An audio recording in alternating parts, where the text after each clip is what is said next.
Hello everyone, इस video में हम लोग विलोपन विधि और प्रतिस्थापन विधि से इन सवालों को हल करने वाले हैं। सबसे पहले मैं आपको बता दूं कि ये सभी दो चर वाले रैखिक समीकरण हैं। दो चर हैं, रैखिक मतलब इनकी घात 1 है, तो ये दोनों दो चर वाले रैखिक समीकरण युग्म हैं। युग्म मतलब होता है जोड़ा। तो ये दोनों को हल करने की आपके पास 4 विधि होती हैं: विलोपन, प्रतिस्थापन, वज्र गुणनखंड और आपकी एक ग्राफीय विधि होती है। इस वीडियो में हम लोग विलोपन विधि और प्रतिस्थापन विधि से इनको हल करेंगे। देखिए, सबसे पहले हम लोग विलोपन विधि फिर प्रतिस्थापन विधि देखेंगे। विलोपन विधि में होता क्या है? विलोपन विधि में आपका सिंपली होता है, इसमें हमें एक चर को विलुप्त कर देना होता है, मतलब उसको किसी न किसी तरीके से काट देना होता है। तो देखिए, सबसे पहले हम लोग क्या करेंगे, आप क्या बताएंगे कि अगर हमको इनको काटना है तो क्या करेंगे? आप बताएंगे अगर सेम चर हैं और सेम उनके गुणांक हैं, गुणांक मतलब ये आगे के x का गुणांक 3 है, तो ये जो आगे हैं इन्हें गुणांक कहते हैं। तो इनको ऐसे करेंगे, अगर ये बराबर आ गए तो हम इनको काट देंगे। देखिए, ये विधि आपको सीख लेना होगा कि इस विधि को हम लोग करते कैसे हैं। सबसे पहले हम लोग विलोपन विधि करना स्टार्ट करते हैं। देखिए, विलोपन विधि में सबसे पहले आप लोग या इन दोनों चरों को बराबर कर लीजिए या इनको बराबर कर लीजिए। देखिए, मैं आपको दो तरीके से इस सवाल को बताऊंगा। पहले मैं इसको बराबर करके दिखाऊंगा, फिर इसको बराबर करके। सबसे पहले इसको मैं बराबर करके दिखा रहा हूँ। देखिए, मैं इसमें क्या कर दूँ, अगर मैं इस 3 में 2 का गुणा कर दूँ तो 6 हो जाएगा। अगर मैं इसमें 2 में 3 का गुणा कर दूँ तो 6 हो जाएगा। मतलब हम लोग करते हैं कि इस पूरे समीकरण में 2 का गुणा कर देते हैं और इस पूरे समीकरण में 3 का कर देते हैं।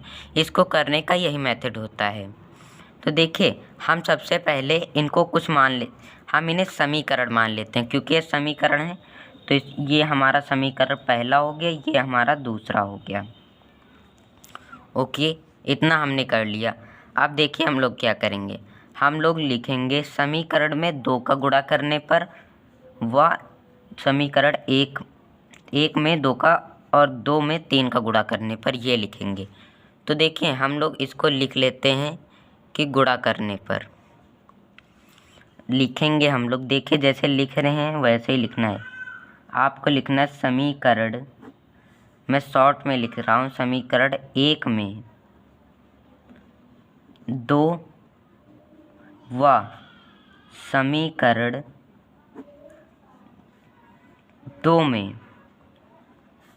2 में 3 का गुणा करने पर, 3 का गुणा करने पर आपको ये कर देना होगा, करने पर। तो देखिए, इतना हमने लिख लिया। अब देखिए, इसको हम लोग गुणा करते हैं, गुणा करते हैं।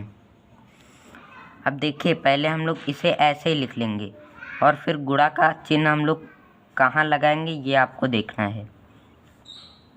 और ये 2x - 2y बराबर 2। अब देखिए, समीकरण 1 में 2 का गुणा करना था, तो हम लोग यहाँ पर 2 का गुणा करेंगे। यहाँ 2 का कर दिया और यहाँ पर हमें करना था 3 का, तो हमने 3 का गुणा कर दिया। अब देखिए, इस गुणे का मतलब है कि ये पूरे में गुणे होगा, मतलब पूरे समीकरण में 2 का गुणा होगा, और इस 3 का मतलब है पूरे इस वाले समीकरण में 3 का गुणा होगा।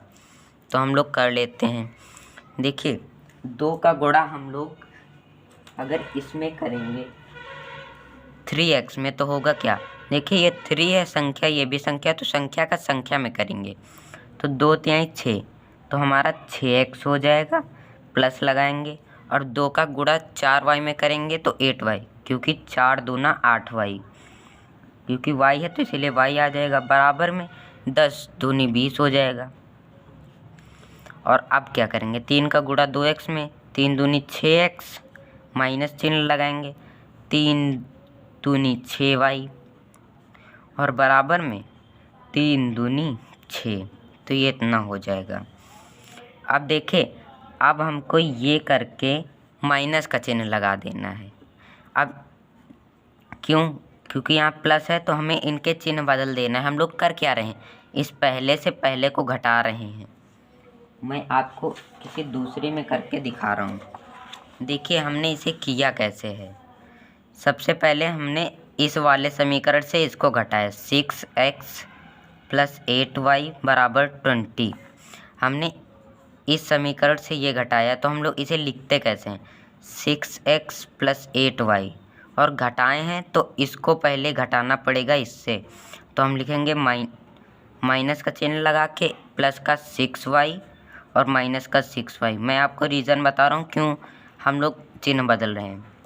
और 20 लिख दिया, और ये प्लस का था तो माइनस का हो जाएगा। अब देखिए ये आपको नहीं समझ में आया होगा, अब इसको मैं समझा रहा हूँ।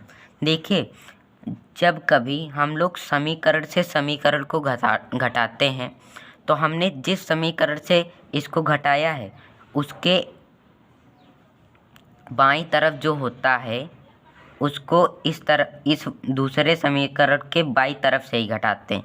देखिए इसका बाईं तरफ था 6x + 8y, इतना था, तो हमने इसी के बाईं तरफ से इसको घटाया।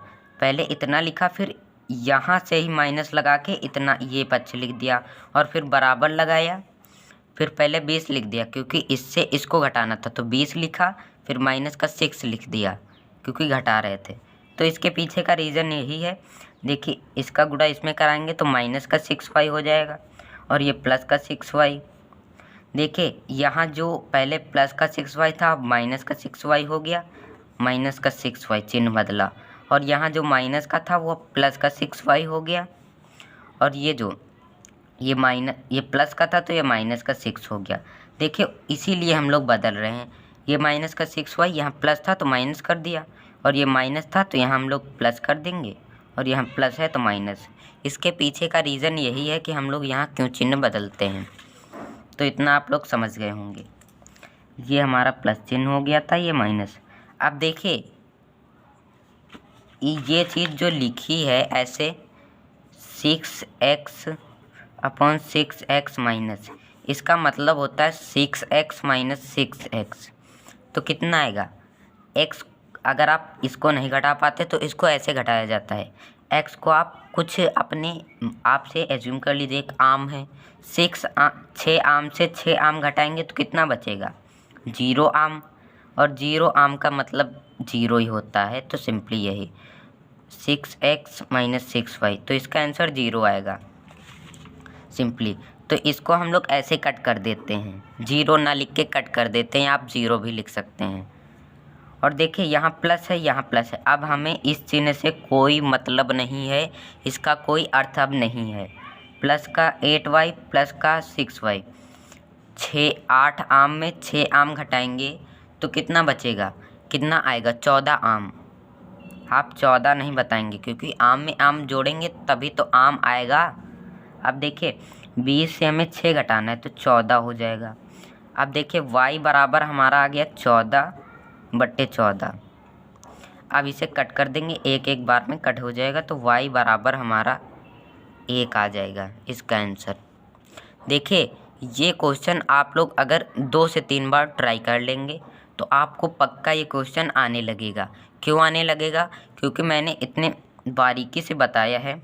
या आप लोग वीडियो को 2 बार देख लीजिएगा तो आपको पक्का है समझ में आ जाएगा।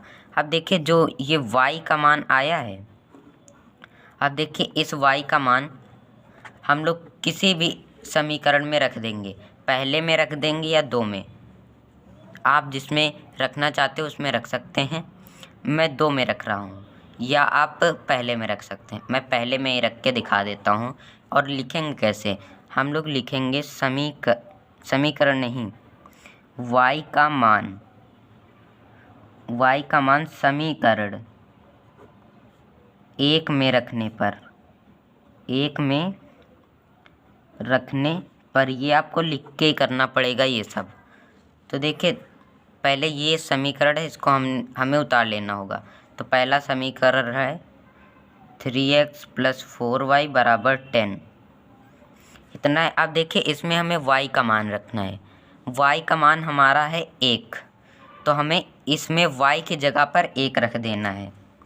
तो हम लिखते हैं 3x + 4, ये y इंटू में है, इसके आपको ध्यान रखना है। y की जगह 1 रखना है तो 1 हो गया, बराबर में 10। तो 3x + 4 का गुणा 1 में होगा, 4 ही हो जाएगा, बराबर 10। और आप देखिए, अब इसे हम लोग हल कर लेंगे, संख्या को एक तरफ और हमें इस चर वाले को एक तरफ कर लेना है। अब देखिए, हम लोग 3x में 4 तो जोड़ नहीं सकते और 10 में हम लोग 4 जोड़ सकते हैं, पर ये जब बराबर के इधर जाएगा तो घट जाएगा, तो माइनस का 4 हो जाएगा। 3x बराबर 6 आ जाएगा, 10 से 4 जाएगा तो 6 आ जाएगा। तो x बराबर हमारा आ जाएगा 6/3। तो 3 × 3, 3 दूनी 6, तो x बराबर 2 आंसर। अब देखिए हमारा कितना, y बराबर 1 आंसर आया और x बराबर 2 आंसर आ गया। तो हम लोग लिख देंगे, अतः x बराबर 2 और y बराबर 1, इतना हमारा आंसर आ गया। यही हमारे आंसर हैं। और अब देखिए, आपको इस आंसर का पता कैसे करना है। अगर हम लोग x और y का मान जो आया है, हम लोग किसी भी पहले या दूसरे समीकरण में रखें और उनका मान अगर 0 आ जाए तो मतलब हमारा आंसर सही है। देखिए, x बराबर हमारा आया था 2 और y बराबर आया था 1। इसका मान हम लोग इसमें रख के देखते हैं, अगर 0 आ गया तो मतलब कि हमने ये सवाल सही किया, अगर नहीं आता तो गलत किया है। देखिए, हम लोग x की जगह 2 रखते हैं, 3x की जगह पर रखना है 2 और प्लस लगाना है 4 गुणे y की जगह पर रखना है 1, तो 1 रख दिया, बराबर में 10। 3 दूनी 6 + 4 × 4 बराबर 10, 10 बराबर 10। देखिए, दोनों पक्ष बराबर आ गए, मतलब हमारा आंसर सही है। अब इसमें भी आपको रख के दिखा देता हूँ। देखिए, 2 x की जगह पर 2 रखना है, -2 गुणे y की जगह पर 1 बराबर 2। तो देखिए इसमें होगा क्या, 2 दूनी 4 और 2 × 2, माइनस लगाए तो माइनस लगाएंगे, बराबर में 2। तो 4 से 2 जाएंगे, 2 बचेगा, 2 बराबर 2। तो देखिए, इसमें भी आ रहा है, इसमें भी आ रहा है, तो मतलब हमारा आंसर करेक्ट है। इसको देखने का यही तरीका है। अब देखिए, अब हम लोग प्रतिस्थापन विधि से करते हैं। और आपको विलोपन विधि अभी भी ना समझ में आई हो तो कृपया वीडियो को बैक करके देख लीजिए और आपको समझ में आ जाएगा। अब देखिए, प्रतिस्थापन विधि का मतलब होता है, अगर हम लोग इसमें से एक चर का मान का मतलब होता है एक चर को एक साइड करके और सब उधर भेज दें, जो आया है वो ही x का मान कहलाता है। x के मान, x या y मतलब कोई भी चर का मान निकाल के इसमें रख देते हैं। आपको ऐसे नहीं समझ में आ रहा, मैं करके दिखा रहा हूँ। देखिए, हमें करना क्या होता है, पहले तो हमें समीकरण इनको मान लेना है, पहला, दूसरा। और अभी भी आपको कोई डाउट हो तो आप कमेंट में एक अपना क्वेश्चन छोड़ सकते हैं जो आपको डाउट हो। अब देखिए, सबसे पहले इस विधि में हमें करना होता है, हम लोग एक चर का मान निकालते हैं, x का निकाले या y का। मैं आपको इसमें y का निकाल के दिखा रहा हूँ, या आप x का भी निकाल सकते हैं। देखिए, सबसे पहले हमें लिखना है समीकरण 1 से, और x + y बराबर 5। तो x बराबर कितना हो जाएगी, ये प्लस में है तो इधर माइनस में आ जाएगा, -y। तो देखिए, ये जो 5 - y आया है यही x का मान होता है। आप लोग ऐसे ही परेशान हो जाते हो x का मान क्या होगा। और देखिए, मैं इसमें y का भी मान आपको निकाल के दिखा देता हूँ। x + y बराबर 5 हो जाएगा। y का मान निकालना है तो x को इधर भेज देंगे, तो y बराबर 5 - x। कितना सरल है ना। ये 5 - y है जो, ये x का मान है, और ये जो 5 - x है ये y का मान है, सिंपली। अब देखिए, हमें x का मान इस समीकरण में, मतलब जिससे निकाला है उसके दूसरे समीकरण में रख देना होता है। तो हम लोग x का मान समीकरण 2 में रखते हैं। x का मान आपको लिख के करना पड़ेगा। समीकरण 2 में रखने पर देखिए सबसे पहले आपको समीकरण 2 उतार लेना होगा। अब देखिए हमें इसमें मान रख लेना है। एक्स वाला मान रख रहे हैं, या आप वाई का भी रख सकते हैं, कोई इसमें इशू नहीं है, आएगा आंसर आपका उतना ही। हम लोग कर देंगे 2 गुणे। अब देखिए एक्स की जगह पर हमें ये पूरा पद रखना है, तो हम लोग ब्रैकेट में लिख देंगे इसको, और -3y बराबर 4। और देखिए इसको हमने ब्रैकेट में क्यों लिखा है, क्योंकि यहाँ भी एक चिन्ह और यहाँ भी एक चिन्ह। आपको एक बात ध्यान रखते हैं, चिन्ह के बगल में कभी चिन्ह नहीं लिखा जाता। तो 2 पंची 10, ऐसा आपको मिल सकता है 10। इसका मतलब होता है कि जब ये स्क्वायर अगर कोई लगा है और जब रूट आता है तो ये प्लस माइनस लग जाता है, तो इसका रीज़न यही है, इसमें लगा होता है चिन्ह, और बगल बगल में नहीं लग सकता। ये है आपका 2 पंची 10 हो जाएगा। और इसका गुणा समझिए, जब ब्रैकेट में 2 चीज़ें हों तो पहले इसका गुणा पहले वाले में, फिर दूसरे वाले में। 2 पंची 10 माइनस 2y, 2 का गुणा y में तो 2y, -3y बराबर 4।